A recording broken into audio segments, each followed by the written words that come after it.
Hello. Thank you very much for having me to this event. Thank you very much for joining me at this event. In fact, yes, I'm very looking forward to this. My name is Jon Mowat, and I'm going to be doing lots of cool marketing type things today. So the first thing we could say about marketing is, what is it? Why we talk about marketing? Because it's just promotion. It's just selling stuff, isn't it? Well, when we're talking about marketing, we could talk about product. We could talk about having the right thing to the right people, because by marketing, we're going to understand what the market wants and we can sell them the right product. We could be talking about price, because marketing helps us to understand what the price sensitivities are in the market so we can get that right. Have we got the right thing in the right place? Are we selling it in the right places? Do we have everything in place? Do we have the right people? Are we selling to the right people? What are the shapes and sizes of the people involved? And then the final P of the 5 Ps of promotion of marketing is promotion, which is the one we typically think about. So when we're talking about marketing our business, when we're thinking about what we're going to be doing, I was thinking, well, what is it that I'm going to be talking about today? What is those kind of key things? And we could be talking about things like generative search optimization, AI search, chat GPT search, all these things. Very much a hot topic. We could be talking about social search. How are you going to get featured in TikTok search or Instagram Reels or anything like that? We could be talking about micro creators, how we can start to use kind of content creators and UGC creators to sell our things. They're all cool, but the thing I have with those is they're all going to be out of date in a couple of weeks. Everything is constantly changing. Doesn't necessarily help you grow your business long term. Yes, it's useful as a tactic, but really what I wanted to do today was talk about governing principles. I wanted to talk about these key things that you can take from the principles of marketing, of those 5 Ps. How can we really start using those things to grow our business? So I was picking one particular topic that I could maybe talk to you in detail about.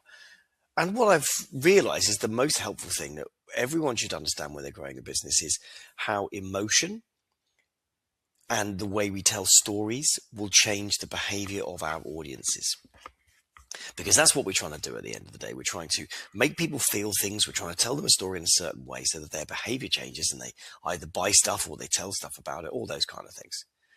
So who am I to be talking about such things? Well, I was a TV director at the BBC for 15 years. I did helicopter rescue and documentaries about genocide and animal rescues and heroin addicts and all these kind of things. And down there at the bottom there's me as basically as a child. I think I'm about 24 there, in the Gulf, in Iraq, during the Second Gulf War with the 4-5 Commando Marines. Anyway, that's another story. 16 years ago, I left the BBC and I started the Hurricane Group, which is a group of agencies, one of which is called Hurricane Social, which is really kind of the reason I'm talking to you today. Channel management, TikTok, Instagram, TikTok shop, social media marketing, SEO, GEO, all those kind of things. And I am a very nerdy author of 2 books on video marketing. If you want to read a book on video marketing, Russian or Chinese, I am the man. But there we go. That's kind of a quick intro to me. Before we go much further, let's have an anecdote, because everybody loves an anecdote, because it will bring to life what we're talking about today. So these are my kids. This is Florence and Spencer. Florence is at university now, so you can tell from there how old this anecdote is. Back in the day, I had a van. I was recently divorced from my children's mother, and I was feeling the pressure that we needed to have this great escape. We really needed to kind of have a great holiday for the summer holidays. And I had the van. I wanted to go to France, but the van is a little bit cramped. And I was starting to think, well, what can I do? And I was feeling the pressure a little bit. Then into my Facebook feed, I suddenly got this video by Skycamp about their new product called the iCamper. And this looked cool. This was a sort of tent that goes on the top. And I watched this video and I was instantly, I could see myself and the kids just sort of having this amazing time in France. It was £3,000 though, so I wanted to make sure I had the right thing. So I went on the Instagram. I was looking at all these amazing inspirational pictures. I really wanted one. Then I was like, well, before I waste any money, I'm going to watch background videos on like the founder and how he came up with the idea, maybe some how it works in the wind type durability stuff on YouTube. It was then that I realized that in order to get one of these things, there was actually a Kickstarter program. And if you wanted one, you had to be in the first 500. And by this point, I was pretty worried I wasn't going to get one because I'd really bought into it. So at midnight on the day that it came out, I bought one. I was number 2 in the world getting one of these things. It's a shame I wasn't number 1, but there you go. Now, I wasn't the only one that sort of went for this. They needed $500,000 to get this Kickstarter off the ground. And in fact, they raised 2.4 million in 3 or 4 days, I think it was. And then the end of it, I had my Sky Camp and it arrived. And then I got this email saying, hey, did you like that? Have a look at this. Oh, that's good. So I've got one of those too. But this was an emotional journey I went on. Firstly, I had an aspiration for this amazing holiday with my kids. I was emotionally invested. Then I was worried I was going to lose my money, £3,000 down the drain if it wasn't any good. So I watched videos about it. And then I had a fear of missing out. What would happen if I didn't have one? So I had to make sure I got one. And in the end, I became part of a community and I've sent this sense of belonging and I bought more.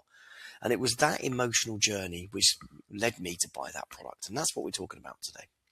Because what we're talking about is the fact that emotions change behavior. Let's have a look at this. Why do we pay attention to emotional stories? Well, what I want to do is I really want to drill down today into how we tell stories and the emotions behind them so that we can start to grow our business to use it. So let's split that into two, shall we? Let's split that into emotion and stories. I'm going to start with stories first. Millions of years ago, in fact 1 to 2 million years ago, we were sitting around fires that we'd managed to do, maybe in our caves, maybe in the woods, and humanity started to grunt at each other. And we started to sort of tell each other through signals and all these kind of sort of grunts and everything that we did back then, what kind of fruit we could eat, maybe where the best pickings were, maybe where the dangerous animals were. And then over literally millions of years, that started to develop into narrative storytelling and the ability to talk to each other. And by the time we're into 20,000 BC, we've got the Australian Aborigines doing their sort of dream time stories. And we can see at that point we've become to develop real narratives. What was super interesting is that actually it was the storytellers who were able to drive tribes forward, because storytellers could bring people around, people that could communicate the best, who could explain where the food was, who could explain where the enemy was, who could motivate people to fight a battle. These people started to become the leaders of the clans. It wasn't just the strongest. Yes, you needed to be the strongest, certainly in many ways, but the storytellers, the people that could motivate people around, also had the sort of the pick of the bunch in terms of mates. And we can start to see, therefore, that the leaders, they became the rock stars of their day, if you were, storytellers. And that is why they were sort of mating with the best people. They could further their bloodline, all those kind of weird things. Not particularly weird, it's just evolution, I suppose. But anyway, what I'm kind of saying is very much part of humanity's evolution. So 13,000 years ago, we'd sort of moved forward into rock art, gestures and vocals. And then 500 BC, we started getting the first print. And by 200 BC, we had Aesop's fables, which are really starting to solidify how we told stories, the beginning, middle and end, and all these kind of narrative arcs that we had. And then nothing happened with storytelling till 1987 when they invented PowerPoint. And yes, that is a PowerPoint joke, which is where an unusual thing. It's always good to get one in. So no, that's storytelling. But what happens when we hear a story? When we're sitting around a campfire and we hear a story? Well, the chemicals that cause emotion kick in and hijack your cortex. In fact, we tend to throw away all those objectively observant skills that we had. The brain, instead, is flooded with all sorts of endorphins, and we'll look at that in a minute. But what actually happens is the amygdala and the hippocampus, they kick in because we need to start remembering things, which is why we remember things when we hear it in a story. The language centers spark up because it's how we communicate. And the brain is flooded with neurotransmitters and hormones like vasopressin, serotonin, endorphins, oxytocin, dopamine, all these kind of things, because these are the things that draw our attention to various ways and make us pay attention, make us remember things, and sort of how we kind of engage with the world around us. So it's super, super important. Now, what I wanted to do was just to drill down, hammer down on how important narrative is to you. So what I'm going to ask you to do is watch this film. This was made in 1944 in an experiment by Hyder and Simmel. And they showed this very simple animation to 100 or so people, even a couple of hundred people, I think it was. So what I'd like you to do is watch this animation and see if you can figure out what's happening.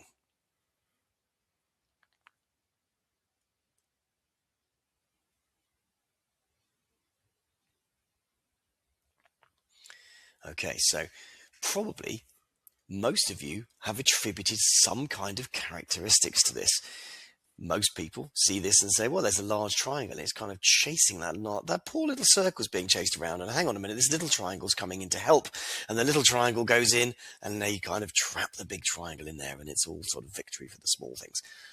Now, did you attribute a characteristics to those shapes? Or did you just see a big triangle and two smaller shapes? All but one of the people that Hans Zimmer and Zimmer showed these videos to, everybody attributed a characteristic, because the way we see the world around us is by putting a narrative onto it.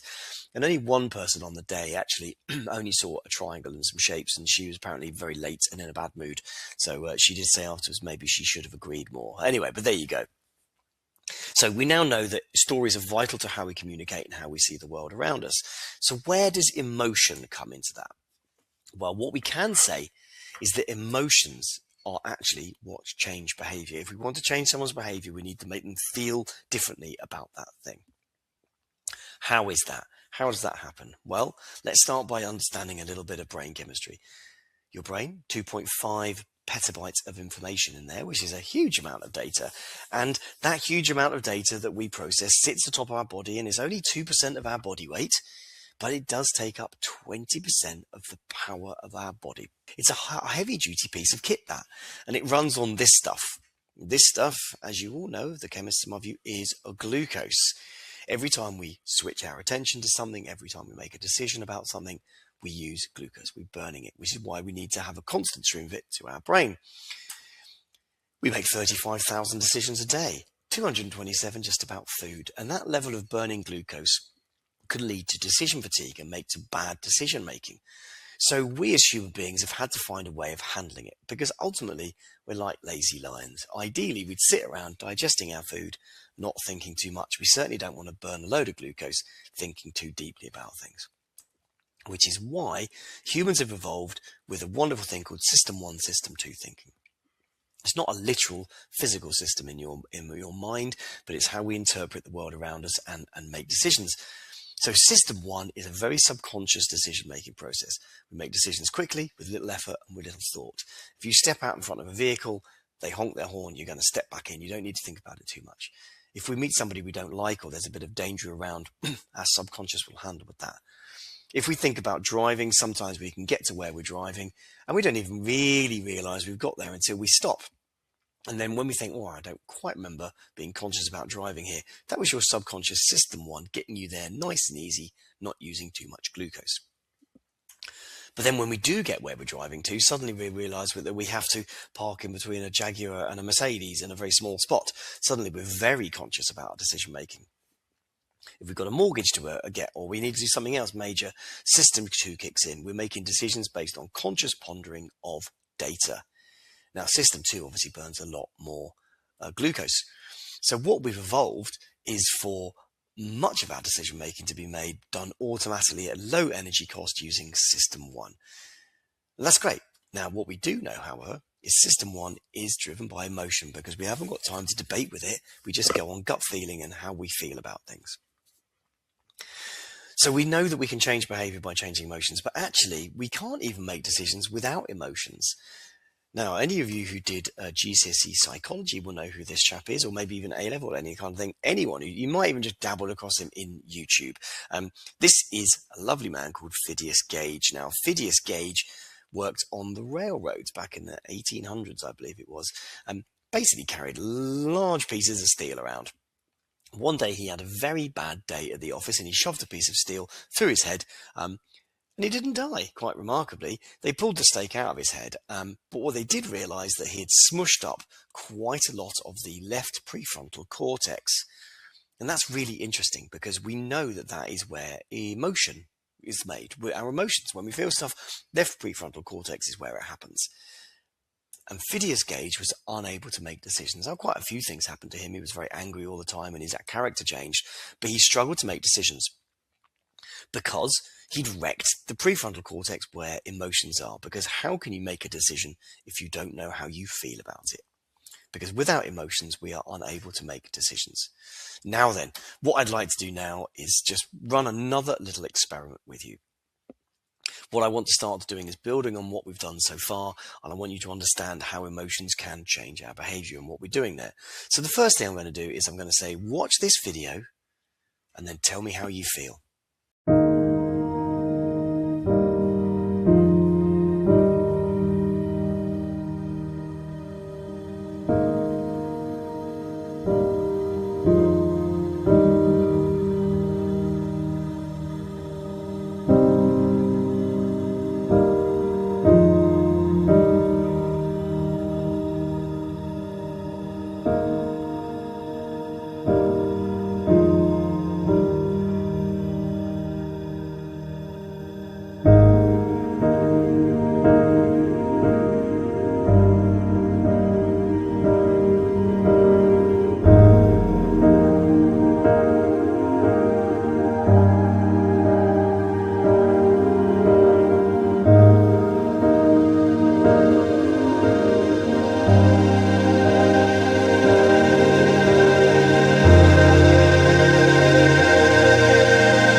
So there we go. How are you feeling now? 92 seconds to change your mood, I would imagine. So what did you feel then? Well, it was probably maybe an element of distress, maybe an element of empathy. But certainly what did happen is if we had been measuring your blood chemistry, which you've got a big kick of cortisol, oxytocin, dopamine, serotonin, GABA, adrenaline, and histamine. And this kind of interaction between something that we hear, something that we watch, and what happens to us when we feel things, it's been studied really well by a guy called Dr. Zak in a piece of work called Empathy, Neurochemistry, and the Dramatic Arc. Now, it's a bit of a heavy piece of work, but fundamentally, he showed a very powerful video to people. In his particular instance, he showed one about a young boy who was dying of cancer and his dad couldn't bear to play with him. It's pretty heavy-hitting stuff, really. But anyway, Dr. Zak tested the blood chemistry of hundreds of people before and after they listened to that story, and he basically tested what happened to them, and I will let him tell you what happened in his own words. So we took blood before and after, and we found that the brain produced two interesting chemicals. One is called cortisol, which focuses our attention on something important. So cortisol correlated with our sense of distress. So the more distress you felt, the more cortisol you released, and the more you paid attention to that stimulus. The second chemical release is called oxytocin, which is associated with care and connection and empathy. And oxytocin was correlated with people's sense of empathy. And the more oxytocin they released, the more empathic they felt towards Ben and his father. Now, we did something different after this experiment. We gave individuals a chance to share money with a stranger in the lab. And indeed, those who produced both cortisol and oxytocin were more likely to donate money generously to a stranger they couldn't see in the lab. In another experiment, we gave individuals a chance to donate money to a charity that works with children who are ill. And indeed, those who released oxytocin and cortisol donated money to this charity. And in fact, the amount of oxytocin released predicted in both cases how much money people would share with a stranger or with charity. What we're seeing is that this narrative is changing behavior by changing our brain chemistry. So there you go. I think this is really the very core point of it. We are changing behavior by changing brain chemistry, by making people feel stuff, by making them feel a certain way. Their brain chemistry changes, and we can encourage people to change their behavior. And that can apply to politics or education or indeed marketing for brands. And it's not just sort of a small scale thing. This has been well studied over many, many years by the wonderful Binet and Field, who are sort of very large players in the marketing effectiveness world. They studied 1,400 ads from the last 30 years and compared the long-term net profit income of emotional appeal versus rational persuasion. Basically, they studied these campaigns and they found that 31% of advertising campaigns, marketing campaigns, that used emotional drivers reported very large profit gains, whereas only 16% reported large gains if they used rational persuasion, like these are our features, these are our services. And this then led to what we call the 60-40 rule, which is that brands that want to grow, companies that want to grow, should be spending 60% of their effort just pushing out those strong emotional brand building messages, and only 40% of their effort doing the buy now, this is what we need to do. You need to sort of do instant response. So it's not what a lot of brands do, but it's certainly what the successful brands do. So if you take nothing from this, just realize that, yes, we always want to sell and do an immediate close, but actually more of your effort should be going into that brand building, emotional feel kind of work. And what does that look like? Well, what are the emotional drivers for your brand? We might say, well, yes, it's easy if you're a charity or you're doing child slavery or child marriage. You can easily do emotional drivers. But the fact of the matter is there's emotional drivers for all brands. We might use something like successful or curious or free or cheeky if we're looking at anything positive in this wheel of emotions. Or we might come to the other side of the wheel and have something like insecure or anxious or FOMO. There's always a emotional driver that we can put in our content to make people understand what we're doing. And just as an example, this is some work that we did with an American company that were neuroplasty. Basically, they sold implants that you put over the people's skulls if they had brain surgery. It's all pretty hard to watch stuff, but anyway, we were trying to sell more of this product to neurosurgeons, and we ran two different adverts, basically the same, but the first one on the left there, neurosurgery is evolving, evolution of neurosurgery, and we ran that. And then we also ran at the same time another ad which is exactly the same, apart from the slogan, you are the future of neurosurgery. And we can see there's the two different things.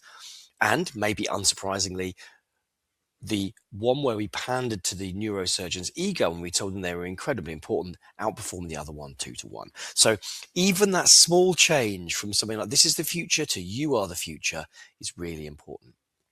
And just as a final thing I wanted to leave you with, no matter what you sell, there is also always an emotional driver that you can use. So this company is called Talia, and no disrespect to Talia, they have some of the dullest products on the planet, I think. But this one particular product is an electronic invoicing software piece of kit. And what they've done is they've tried to find, well, why would people really care? Yes, we could tell them it's going to save 2 minutes a day or an hour a day or save this amount of money. But actually, let's dig a little deeper and find out why people really care about why they should use it. And they've had some fun along the way. When you don't invoice electronically, you spend time manually inputting your invoices. When you spend time manually inputting your invoices, you get a repetitive stress injury. When you get a repetitive stress injury, you ask for time off work. When you ask for time off work, the intern fills in. When the intern fills in, he does a better job than you. When he does a better job than you, he gets offered a job. And when he gets offered a job, he becomes your boss. Don't let the intern become your boss. Allow suppliers to submit free electronic invoices through Talia. So there we go, a little bit of fun to end, right? What we've learned today is we've heard that emotion is key to how we live. Emotion is key to how we make decisions. And by telling powerful stories, we can make people have different emotions. And in turn, that will drive their behaviors, which means that as marketers, we can use those emotional drivers to make people buy what we want or to buy more of our product or take part in what we want them to take part in. So last thing is to say thank you very much from me. In print, if you want to see me, you can look for me on Kogan Page, on their website, or on Amazon. You can find me online. Yes, and the final thing is to say thank you very much for having me. Hope you've enjoyed that and have a lovely day.